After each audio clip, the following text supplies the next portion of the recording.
How can you be more concise as a public speaker?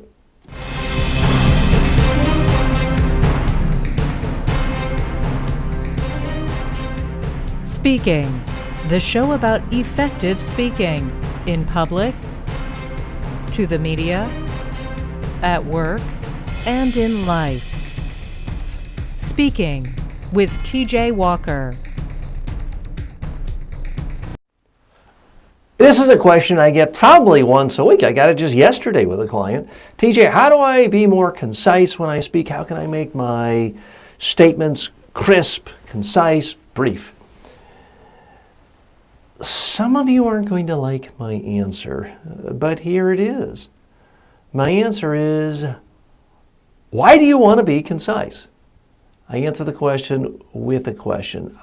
I do not believe your goal as a speaker, as a presenter, as someone being interviewed in the media for that matter, is to be concise. Your goal is to communicate your ideas, period, paragraph, end of story. The goal is communication. The goal is not to be concise. Of course, you don't want to ramble on and on and on for hours and hours. In my experience, that is a fairly rare problem. I have clients come to me all the time, say, DJ, teach me to be concise. We do sample interviews and they give 7-second answers. Yeah, they were concise. They also didn't communicate anything and didn't hit any key messages. I have people stand up and give their speech and they sit down after 4 minutes. Yeah, they were concise. Don't remember anything they said. Let's step back a minute and look at some of the top communicators in the world today. Now, we're not talking politics. Some of you might not like his politics, but John Oliver, the comedian and talk show host on HBO, does a monologue that's often in excess of 20 minutes. He's just talking to the camera about one topic. It's often an incredibly dry topic, not in the news, something about, prison reform, obscure laws, and he talks about it for 20 minutes, and you know what? People listen to every word. Why? Because he's interesting, ladies and gentlemen. The whole key to length should be, how long can you talk in an interesting way? If you're interesting, 2 days is just the right length. If you're boring, 20 seconds is too long. That really is the fundamental metric. I'll give you more in a moment. Speaking is brought to you by Media Training Worldwide. For all of your media training and public speaking training needs, go to MediaTrainingWorldwide.com.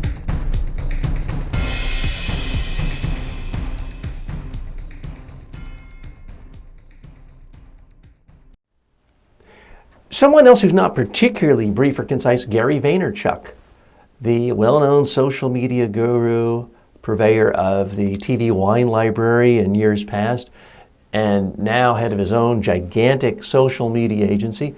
He's a guy who does it's not every day, but it's often a daily video and audio podcast. Sometimes it's 11 minutes, sometimes it's 25 minutes. He speaks as long as he wants, where he has something interesting to say.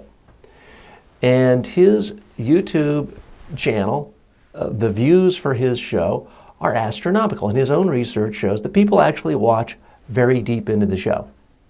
His show is often longer than mine. People watch more of his show, longer in his show than mine. So me being more concise in relative terms than Gary Vaynerchuk doesn't help me. So focus first and foremost on what are the ideas you have, whether you're giving a speech or a media interview. Then figure out how to make those ideas come alive and spend as much time as you need to or that you can. Now, if you are asked by your boss to give a very brief presentation at an annual board of directors meeting, and it's very structured and everything is timed out, and you've got all sorts of busy people who have to run to their jets in an hour, Well, sure, you've got to be a little more precise with your time. But if it's your own meeting, your own event, and your primary goal is to communicate, don't focus on being concise. Focus on actually communicating your message. You'll be much better off. Look at someone like Anthony Robbins. Again, some of you may dislike him or think he's cheesy. I've been to his events before. I'm not a follower of all of his tactics, but I do think he is a good speaker, even though some of his style is not my cup of tea, all the high-fiving and hey yeahs and stuff. But there is absolutely no doubt that to the people who go to an Anthony Robbins rally, they love his public speaking. In fact, they love it so much, they'll listen to him from 10 in the morning till midnight for not one, not two, but 3 days. Is Tony Robbins successful because he's concise? No, of course not. He is successful because he's good at communicating ideas in a way that is compelling and memorable, and where he motivates people to take action. That is why he is compelling. So let's step back for a minute. Why do people think it's a good idea to be concise? Well, if it's because you have been rambling and you're boring and you're doing what a lot of people do, which they get up and sort of read a speech, blah, blah, blah, blah, blah, lots of data points, look at my slide back here, lots of data points. If you're going on and on and on and droning on and doing a data dump and you're awful and boring, well, sure, if your only choice in the world is being really long-winded and boring versus short-winded and boring for an hour versus boring for 5 minutes, well, sure, it's much better to be boring for just 5 minutes. But that's kind of like saying, what would you rather I do, TJ? Hold a lit cigarette to your arm for 5 minutes or hold a lit cigarette to your arm for 2 seconds? Well, sure, I would take the 2 seconds of the lit cigarette to my arm if those are my only choices. But I sure wouldn't pick either of those choices if I had any control over the issue. I would say keep the lit cigarettes away from my flesh and any other flesh. And that is exactly what your perspective should be when it comes to your speeches, your presentations, your talks with the media. Now let's go really deeper with media interviews. People are cautious in media interviews because they think, wow, if I say one wrong thing, I could get a quote off, be misquoted, ruin my career.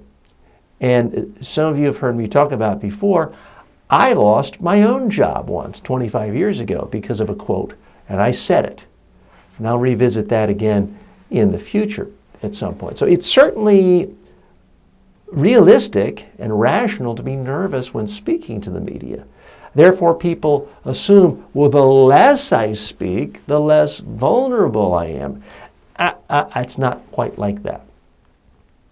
You're much safer talking to a reporter for 2 hours if you actually stick to your messages and you have great planned sound bites on message than you are talking to a reporter for 60 seconds, but you haven't given thought to it and you haven't planned your messages and you haven't planned your sound bites. If you're simply reactive in an interview and you're repeating negatives and you're repeating assumptions and you're repeating the words of the reporter, you set yourself up for all sorts of bad quotes, defensive quotes, negative quotes.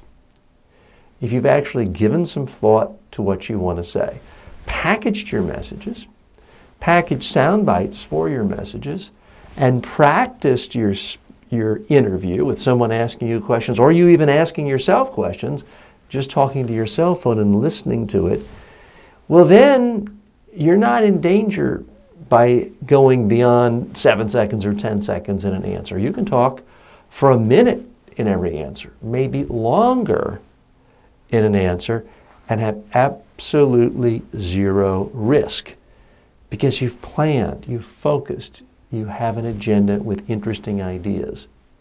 So I beg you, I implore you, do not worship at the false god of being concise, being brief, of being short.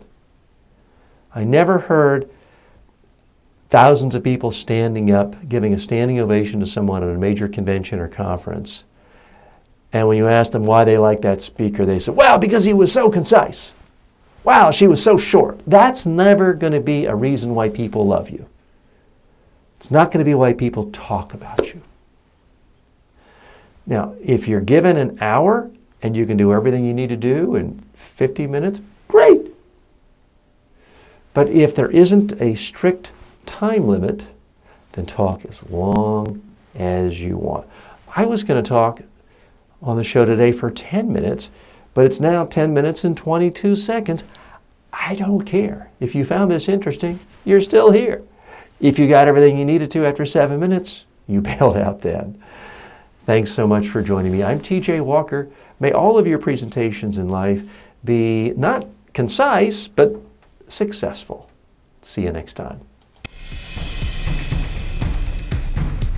Speaking with TJ Walker is the #1 rated daily streaming TV and radio show devoted to all aspects of speaking and communication.